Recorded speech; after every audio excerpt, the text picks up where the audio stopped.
Salut les amis, alors après une arrivée fracassante et très remarquée dans Civil War, Spider-Man débarque le 12 juillet prochain dans son film solo intitulé Spider-Man Homecoming.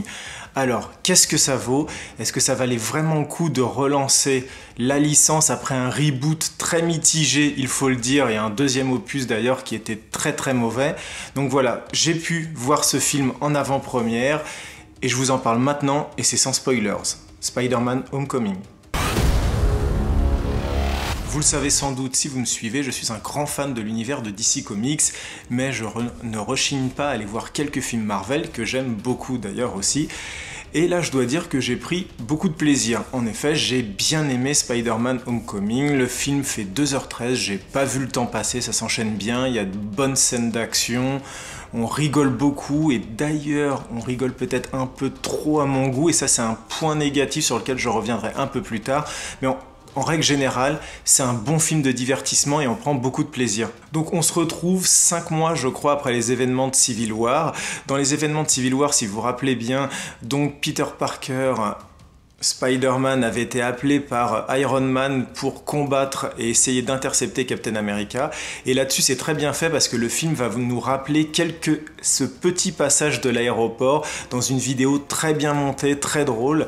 Et donc, ça va permettre aux spectateurs de se remettre dans l'ambiance de Civil War, ce qui va aussi beaucoup aider à la compréhension du film Spider-Man Homecoming et comprendre aussi pourquoi Spider-Man, après donc ces événements de l'aéroport, va vouloir continuer à faire ses preuves et à démontrer à Iron Man que c'est un super-héros comme les autres. Et donc ce jeune Peter Parker a la chance de quand même continuer sa vie de super-héros en tant que Spider-Man avec le costume que lui a passé Tony Stark. Et donc il va arpenter toutes les rues, les blocs de son quartier pour essayer de rendre la justice. Et il va surtout, pour l'instant, se focaliser sur des petites missions parce que, bien sûr, il a un agent de liaison qui lui ordonne de ne pas faire de gros trucs et de se contenter de petites missions pour devenir un peu le justicier de quartier, en gros. Mais parallèlement à ça, on va découvrir que dans New York et dans ses alentours, il y a de plus en plus d'armes de destruction un peu aliens qui apparaissent, très dangereuses. Et donc Spider-Man va vouloir mener son enquête et découvrir d'où viennent les armes, qui les procure, comment. Et toute une enquête va se mettre en place jusqu'à découvrir le grand méchant que vous connaissez, qui est le vautour. Moi, j'ai beaucoup apprécié le coup de jeune qu'on a donné à Spider-Man. C'est vrai qu'avec Tobey Maguire ou alors Andy Garfield, donc qui était jeune, mais on était très loin de, pour moi, ce qui faisait le Spider-Man. Donc, c'est un Spider-Man, c'est un ado surtout. Et donc là, avec Tom Holland, on a quand même un ado, c'est vrai. Alors oui, il ne fait pas 15 ans, parce que dans le film, il est censé avoir 15 ans. Non, Tom Holland n'a pas 15 ans. Mais voilà, il fait beaucoup plus ado, il fait beaucoup plus teenager. Et c'est peut-être aussi d'ailleurs un autre problème, et on en reviendra, mais en tout cas, j'aime beaucoup le rendu de Spider-Man. Il y a aussi un beaucoup de jeunes qui est donné au personnage du vautour. C'est vrai que dans les comics, le vautour, c'était quand même un mec qui avait des ailes dans le dos, qui avait un juste corps vert avec une espèce de fourrure, une moumoute autour du cou, tout vieux, le crâne dégarni. Donc voilà, il était un peu comique plus qu'autre chose, et là on a donné un vrai coup de jeune au vautour en rendant le personnage beaucoup plus badass, très bien interprété par Michael Keaton. Et donc voilà, le vautour, franchement, il vaut le détour, j'ai envie de dire. Alors je sais, alors bien sûr, le problème avec les films comme ça de super-héros, c'est qu'il y a toujours la partie geek, très fan de comics, qui va intervenir pour soulever tous les petits points qui ne collent pas. Et c'est vrai que dans Spider-Man Homecoming, il y en a pas mal. Alors déjà, prenons le personnage de Tante May. Nous, on était habitués à cette petite mémé, cheveux blancs, avec son peignoir, comme ça, sa robe de chambre. Et là, on a quand même une Tante May qui, faut le dire, est très canon. Et ça fait un petit peu bizarre, il est vrai.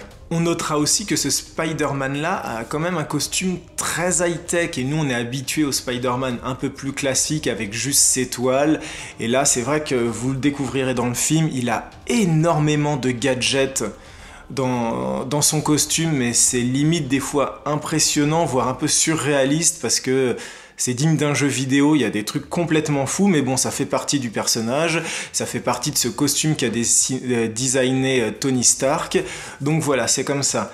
Après, petite nouveauté, mais ça c'est aussi, je pense, inspiré du Spider-Man avec Miles Morales, donc qui est ce Spider-Man afro-américain. Donc dans Spider-Man Homecoming, Peter Parker a un best buddy, un meilleur pote quoi. Son pote s'appelle Ned et donc vous pourrez le découvrir. Ils partagent tout, c'est vraiment des super amis. Il y a plein de situations très comiques entre ces deux personnages et il y a aussi de l'action. Donc voilà, c'est une petite nouveauté qui est pas déplaisante, je dois le dire. Et enfin, qui dit Spider-Man dit aussi Mary Jane. Et Mary Jane, elle est pas là. Après, en termes de réalisation, c'est pas mal fait du tout. Il y a énormément de scènes d'action, ça bastonne bien. On voit beaucoup Peter Parker, Spider-Man utiliser son costume. Il utilise beaucoup toutes les capacités de son costume, donc aussi bien les jets de toile que les câbles, que les acrobaties. Il saute dans tous les sens, c'est super bien rendu. Les scènes sont franchement très prenante et c'est très agréable à regarder, c'est quand même le point principal, j'ai envie de dire. Côté personnage, vous aurez la chance de découvrir pas mal de personnages qui ont été un peu cachés dans la bande-annonce. C'est vrai que la bande-annonce, donc on découvrait des choses, mais, et là je vous invite à pas regarder les spoilers sur les sites internet, mais il y a pas mal de personnages qu'on nous a un peu cachés dans la bande-annonce et qui apparaissent. Alors c'est des personnages aussi bien gentils que méchants. Bien sûr, vous en doutez, il y a le personnage de Stan Lee, parce que ça vous le connaissez maintenant, c'est ce caméo qui est dans tous les films Marvel, donc Stan Lee est présent pour son caméo qui, entre guillemets, est mauvais. Ah bah, faut dire les choses. Vous le savez parce que c'est aussi dans la bande-annonce, mais Tony Stark fait son apparition dans Spider-Man Homecoming. Il a un rôle très important avec des scènes clés et aussi pas mal de scènes vraiment très drôles. Et à côté de ça, bien sûr, je vous le disais, il y a des gentils et des méchants qui vont faire leur apparition que vous ne soupçonniez pas. Au niveau du casting, Tom Holland, franchement, il est nickel, j'ai envie de dire, il fait le job, il interprète un très bon Peter Parker, et ça c'est peut-être dû aussi que c'est un ado, enfin un jeune, et donc pour une fois on a un Peter Parker qui est ado, et je trouve ça intéressant quand même de montrer cette dualité à l'écran entre donc l'adolescent et le super-héros, comment les deux arrivent difficilement à se mettre en place. Est-ce que je vais faire une fête avec mes amis ou est-ce que je vais sauver des gens d'un incendie? Voilà, il y a plein de choses comme ça et c'est intéressant de montrer cette dualité et ce choix qu'il doit faire pour est-ce que je mets en avant plus ma vie de super-héros ou est-ce que j'essaye de vivre ma vie d'adolescent. Bien sûr, le personnage du vautour interprété par l'excellent Michael Keaton, donc vous en doutez, excellent Michael Keaton, donc excellent personnage du vautour. Très très bon, de très bonnes scènes aussi d'action pour le vautour. Et puis surtout, Michael Keaton apporte, et ça c'est aussi dû au scénario, apporte quelque chose qu'on ne connaissait pas spécialement du vautour, c'est-à-dire un bagage sentimental pour nous présenter, pour nous faire découvrir un peu ce qu'il motive dans la vie et que c'est pas seulement voilà, le pouvoir, la lutte contre Spider-Man comme dans les comics, non, il y a un vrai bagage derrière sentimental et on va découvrir ça, je trouve que c'est plutôt une bonne chose d'ailleurs. Et enfin, bien sûr, dans les personnages, il y a Robert Downey Jr.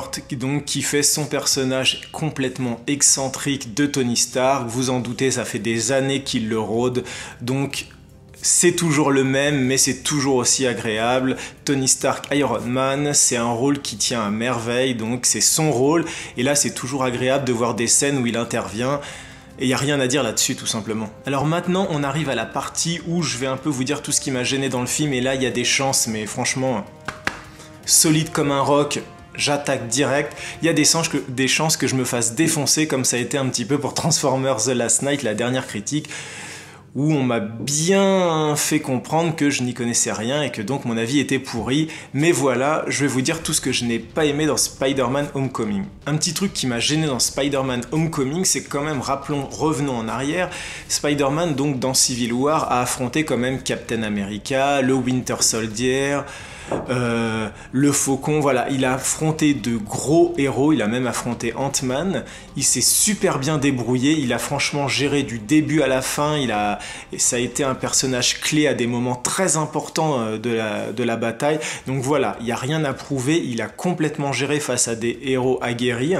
Donc Spider-Man y gère. Et pourtant, malgré ça, et 5 mois après les événements de Civil War, et ben dans le film, on nous présente un Peter Parker, j'ai envie de dire un peu comme un bouffon. En effet, dans 80% des scènes d'action, On retrouve toujours un Spider-Man qui est maladroit, donc soit qui gère mal ses toiles, soit qui réfléchit pas, soit qui maîtrise mal son costume, soit qui sort des répliques complètement craignos. Et donc voilà, c'est un peu gênant. Nous autres fans, on a tendance à idolâtrer Spider-Man, à en faire un personnage qui est certes très drôle avec de très bonnes punchlines, mais quand même qui gère pas mal. Et là, avec ce Spider-Man là, donc qui est un Spider-Man beaucoup plus adolescent, moi, ce qui m'a gêné, c'est que, voilà, comme je vous le disais, on en fait un bouffon, un petit peu. Il est souvent très ridicule. Même quand il y a une bonne scène qui se met en place, il a foire. Et donc, je trouve ça dommage, gênant presque. Et c'est un petit peu dommage au final, parce que ce Spider-Man-là, il a plus rien de spectaculaire, il a plus rien d'amazing. Surtout qu'à côté, l'élément principal de Spider-Man, c'est quand même son identité secrète. Et là, je dois dire que dans Spider-Man Homecoming, à part de elle n'a de secrète que son nom, j'ai envie de dire, vu que vous le découvrirez, franchement, Spider-Man, il y en a pas mal qui savent que c'est Peter Parker, j'ai envie de dire. Hein. Enfin, il y a pas mal de choses qui sont passées sous silence dans Spider-Man Homecoming et qui, moi, me gênent un petit peu. Par exemple, je vais commencer par le côté très génie de Peter Parker. Pour moi, Peter Parker, c'est un mec qui gère aussi bien en chimie, en électronique. Voilà, c'est une vraie tête d'ampoule, comme on les appelle. Et je trouve ça dommage parce que dans le film, j'ai eu l'impression que c'était vraiment passé à côté. Il y a certes des moments où il prouve qu'il c'est quand même quelqu'un de très intelligent, mais la plupart du temps, on n'a pas l'impression que c'est un petit génie et je trouve ça dommage. Après, j'ai trouvé dommage aussi que le passé de Peter Parker, ce pourquoi et ce comment il est devenu Spider-Man, soit un peu passé sous silence dans Spider-Man Homecoming. Après, ça peut être un effet aussi, parce que ça fait des années qu'à chaque fois qu'on reboot une série, on nous reparle de l'oncle Ben, ah, fusil, il est tiré dessus, il est mort, ainsi de suite, je me fais mordre par une araignée, etc. Toutes ces choses-là, je pense que le réalisateur est parti du principe que c'était quelque chose d'acquis, que tout le monde connaissait, donc il revient pas dessus, mis à part peut-être 2-3 phrases à un moment, mais c'est tout. On revient pas dessus, c'est quelque chose d'acté, tout le monde connaît Spider-Man maintenant. Je trouve ça peut-être un peu dommage. Et enfin, j'ai envie de dire, moi, il y a quelque chose qui m'a gêné, c'est qu'il y a un pouvoir que je n'ai pas vu dans Spider-Man Homecoming.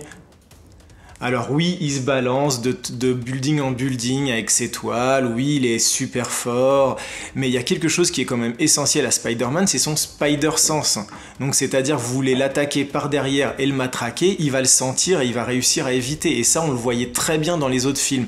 Et bah dans Spider-Man Homecoming, excusez-moi, mais soit c'est très mal fait et donc je ne l'ai pas vu, soit il n'y en a pas du tout, ou soit il l'utilise très mal.